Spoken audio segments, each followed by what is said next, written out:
Hello friend, જય શ્રી કૃષ્ણ બધાને. કેમ છો બધા? મજામાં ને? તો મજામાં જ હશો. અને welcome back to my YouTube channel. અને વ્લોગ ચાલુ કર્યો છે મેં 2 દિવસ પછી, કેમ કે 2 દિવસ મેં કોઈ જ વિડીયો નથી ઉતાર્યો, કેમ કે મારી તબિયત નથી સારી 2 દિવસ. અને એક બાજુ વોશિંગ મશીન પણ બગડ્યું છે. તો અત્યારે તો રાત્રે મારે ધોવાના છે કપડાં, કેમ કે હું સવારે મૂકીને જતી રહી હતી, કેમ કે મારે મોડું થાય એમ હોય છે. 9:30 મારે નીકળવાનું હોય છે, અને એટલે મેં રાખી મૂક્યા હતા. તો આજે મેં રસોઈ પણ નથી બનાવી, અને જમવાનું બહારથી જ લાવ્યા હતા, ભાજીપાઉં ને મંચુરિયન લાવ્યા હતા. એટલે હજુ મારે કપડાં પણ ધોવાના છે. અને મારી તબિયત 2 દિવસ બિલકુલ સારી નથી, કેમ કે બહુ જ માથું દુખતું હતું એટલા માટે. અને હવે આપણે આ જે વિડીયો છે ને એ સવારે કન્ટિન્યુ રાખીશું. અને હા, આપણે છે ને વોશિંગ મશીન લાવવાનું છે, કેમ કે વોશિંગ મશીન વગર આપણને બિલકુલ ના ચાલે. કેમ કે જો હું ઘેર રહેતી હોત ને તો હું એક સમય ના વિચારત જ નહીં, હું લાવત જ નહીં. પણ મેં જ્યારે જોબ ચાલુ કરીને ત્યારે જ હું વોશિંગ મશીન લાવી હતી.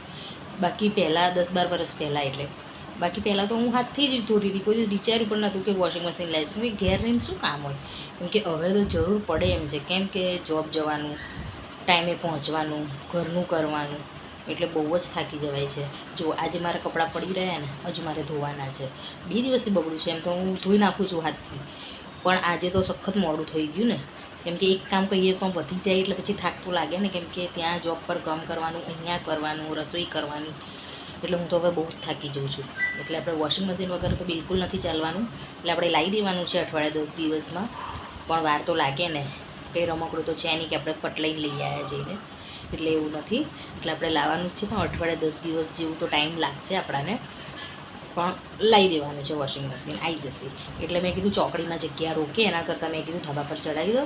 તો ધાબે ચડાવી દીધું છે, એટલે ચોકડી પણ મોટી થઈ જાય ને આપણાને ફટાફટ કામ કરતાં બી ફાવે. પહેલાં તો કેવું હતું કે વોશિંગ મશીનમાં નાખતા હતા ને કપડાં, એટલે કંઈ બહુ જરૂર નથી પડતી ચોકડીની, ખાલી વાસણ જ ત્યાં ઘસતા હતા. તો મેં કીધું ના, હવે કપડાં પણ ત્યાં ધોવાના. બાથરૂમમાં પણ ધોવાય છે, પણ બાથરૂમમાં ગરમી બહુ લાગે છે. એટલે મેં કીધું ચોકડીમાં ધોઈ નાખીએ ને તો સારું, ચોકડીમાં સરસ બહારથી પવન પણ આવે. એટલા માટે મેં કીધું, હવે મારા સસરાને અને પપ્પાને કીધું, મેં કીધું કાલે જ મેં ચઢાવડાવી દીધું. મેં કીધું ધાબા પર ચડાવી દો, એટલે આપણે અહીંયા જગ્યા બી થઈ જાય, અને આપણે લાવી દઈશું નવું વોશિંગ મશીન. જો લાવું ને પછી હું તમને બતાવું. અને અહીંયા મારા કપડાં ધોવાઈ ગયા છે, અને હું કપડાં સૂકવી દઉં છું, કેમ કે રાતના વાગી ગયા હતા 10:30, 11:15 જેવું થઈ ગયું હતું. જમી કરીને મેં ધોયા કપડાં, અને મમ્મી પ્રિયાંશ મને કહે છે કે મમ્મી હાય. તો મારા કપડાં ધોવાઈને સૂકવાઈ ગયા છે. અને હવે થઈ ગયો છે બીજા દિવસે સવારનો ટાઈમ. તો મેં મારા માટે બનાવી લીધી છે ચા, અને હું પી લઉં છું ચા, કેમ કે ચા વગર આપણું બીજું કશું જ કામ થવાનું નથી. એટલે પહેલાં મેં કીધું બ્રશ કરીને હું પહેલાં ચા પી લઉં, અને ચા પીતા પીતા પછી હું જતી રહી છું બેડરૂમમાં. અને બારી ખુલી તો મસ્ત પવન આવતો હતો, તો મેં કીધું ત્યાં જ ઊભી રહું. પછી બિચારા એના પહેલાં આપણે કામે વળગવાનું છે, કચરો વાળવાનો છે. પછી મેં કચરો વાળી લીધો છે, નહીં ધોઈને જુઓ કરી લીધા છે દીવા, પછી મૂકી દીધા છે પાણીયારે. અને જો આપણે દીવાબત્તી થઈ ગયા છે, પછી આપણે કરવાની છે રસોઈની તૈયારી. તો મેં ફ્લાવર બટાકાના શાક માટે તેલમાં રાઈ, જીરું, હિંગ નાખી દીધી છે, અને પછી મેં એમાં નાખી દીધા છે લીલા મરચાં, અને એમાં મેં પછી નાખી દીધું છે લસણ. અને લસણ સાંતળ્યા પછી હું એમાં નાખી દઉં છું મિક્સ કરીને, હું એમાં નાખી દઉં છું હળદર. ને હળદર મિક્સ કરીને પછી હું એમાં નાખી દઉં છું ફ્લાવર બટાકા જે સુધારેલા હતા, એ હું એમાં નાખી દઉં છું, ને એને બરાબર હું મિક્સ કરી લઉં છું. અને એમાં મેં નાખી દીધું છે ધાણા જીરું, મીઠું, અને એ પછી પણ હું એને મિક્સ કરી લઉં છું. ને પછી હું એને ઢાંકીને ચઢવા દઈશ, ને થોડીક વાર રહીને પછી એ ચઢવા આવ્યું એટલે પછી મેં એમાં નાખી દીધા છે ટામેટાં, અને ટામેટાં નાખીને પણ મેં ચઢવા દીધા છે. પછી શાક આપણું ચડી ગયું છે, પણ રસા વગર કોઈ ખાતું નથી, એટલે આપણે લાલ મરચું નાખીને પછી એમાં પર મિક્સ કરીને એની ઉપર ઢાંકણ ઢાંકીને એમાં મૂકી દેવાનું છે આપણે પાણી.